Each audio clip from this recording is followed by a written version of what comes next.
Connie, there are many people in the art world who want to have nothing to do with the artist who created this. His name is Mark Kostabi, and he came to New York from Whittier, California with a bunch of clever drawings. But when they didn't pay off, he hatched a scheme that did. This is a peep show window?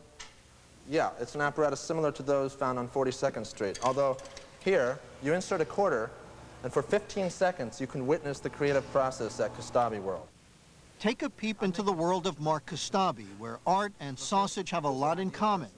You don't want to know how either of them is made. How much you want for this one? 100,000.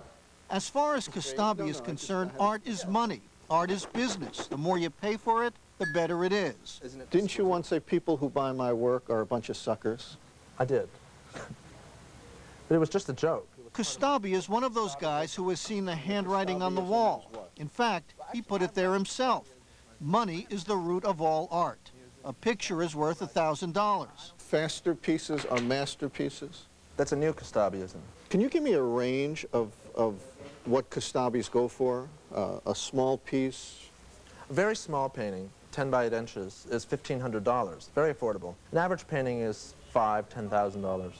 In Kostabi world, time, like art, is money. Everybody punches the clock. You like it. 1 up, 2 negatives, and you guys? Thumbs down. Okay. And here's the part that you might find just a tad odd, unless, of course, you're part of the trendy New York art scene. Kostabi doesn't come up with ideas for his paintings. A committee does. The question is this drawing worthy of becoming a Kostabi? It's okay. Yeah, I'd like to see that a painting. 4 up, 1 down? Who said it's down? I said it was down. What's your problem with it? And Kostabi doesn't decide what colors to use. Somebody looks at this and says, I think this should be red and this should be blue. And then somebody Those else... happen to be the hot colors of the decade, actually. And did I mention Kostabi doesn't paint his paintings either? That's what he hired them for. He says it might be a masterpiece. Oh, I think it will be. Yeah? Most of the paintings I do are masterpieces. See, here's the part, and you'll forgive my incredible lack of sophistication. Here's the part I don't understand. This is a Kostabi? Yes. You're Kostabi? Yes. Is there anything wrong with your hand or arm? No. Well, why aren't you painting this thing? Well, he's an employee of mine. I think that's satisfactory. All this raises a certain question, doesn't it? What does Kostabi do? I sign the paintings. I don't know how you get away with this. I mean, somebody comes up with the idea for this painting, somebody else paints it, you sign it, and it's called a Kostabi. We were extensions of the great mind of Kostabi. So you painted this? Yeah. James Godwin used to paint Kostabis. What'd you get paid an hour? Near the end there, I was making $15 an hour. Godwin also came up with ideas for Kostabi paintings. If you had a dozen ideas, he would give you a dime.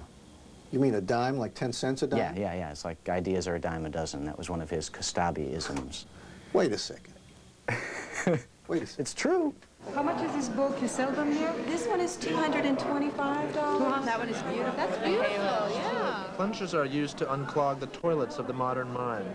Fabulous. Hi, how are you? Fine, how are you? The fact that Mark Kostabi doesn't come up with his own ideas or choose his own colors or paint his own paintings means nothing to Kostabi's adoring fans, who can't be bothered by such trivialities. I think Mark Kostabi is the greatest artist alive, and I've been saying that to people for some time. I mean, I don't know if the world should, see me engaging in physical labor.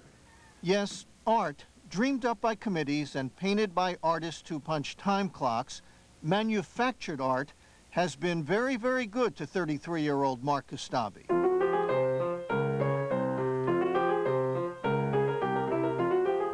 He lives 64 stories above Manhattan and relaxes by playing music he composed himself. For a change, Mark Kostabi appears to be a man at ease with himself, even though he's been called the consummate hustler. Kostabi. And a con artist. So, how does he get away with it? But the question should be, I don't know how the rest of the art world is getting away with it, because they're the ones who are deceiving the public. How? Because most other professional contemporary artists produce work similarly, but they keep a closed door. They don't have a peep show window.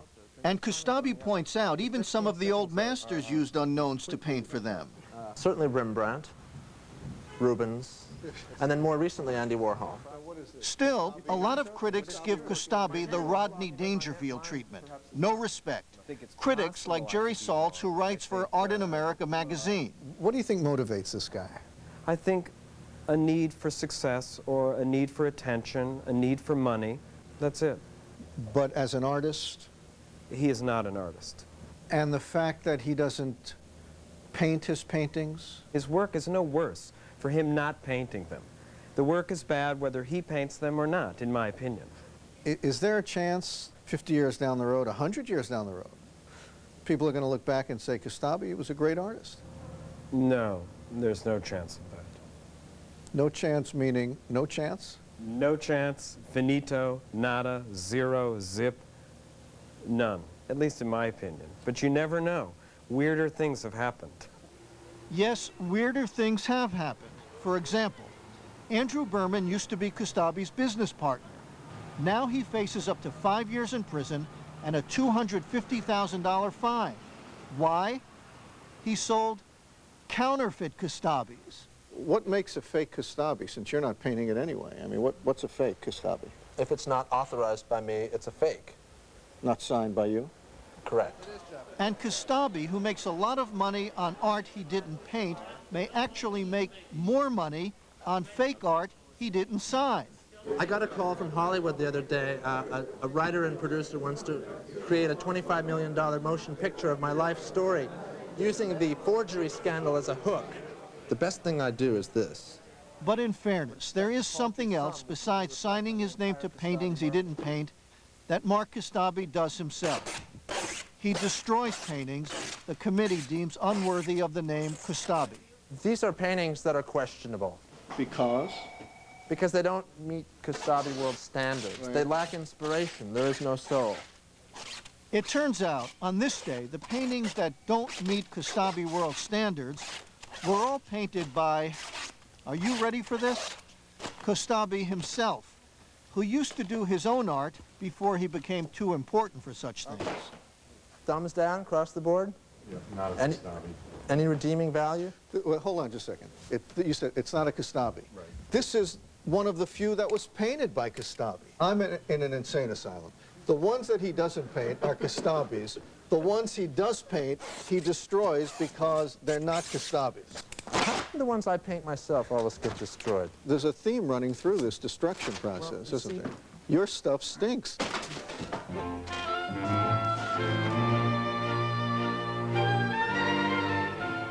This guy is so out front about it, Bernie. Yeah, you know, there's a tendency to think that this guy is a phony. But let's think about this. What about all those politicians who don't write their own speeches? How about all those so-called fashion designers who don't design their own fashions? And as Kostabi pointed out, there are contemporary artists who don't paint their own paintings, and they don't even tell you about it. So who's the phony? Thanks, Bernie.